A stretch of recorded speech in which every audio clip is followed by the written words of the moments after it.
జనగామ జిల్లా పాలకుర్తి మండలం రాష్ట్ర ఫైనాన్స్ కమిషనర్ చైర్మన్ గా వరంగల్ మాజీ ఎంపీ సిరిసిల్ల రాజయ్యను నియమించినందుకు తెలంగాణ రాష్ట్ర సీఎం రేవంత్ రెడ్డి ఫ్లెక్సీకి పాలకుర్తి మండల కేంద్రంలోని రాజీవ్ చౌరస్తాలో ఎస్సీ సెల్ మండల అధ్యక్షులు గాదబాక భాస్కర్ ఆధ్వర్యంలో పాలాభిషేకం నిర్వహించారు.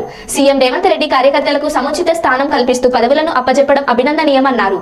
రాజయ్యకు ఫైనాన్స్ కమిషన్ చైర్మన్ గా నియమించినందుకు సీఎం కు కృతజ్ఞతలు తెలిపారు.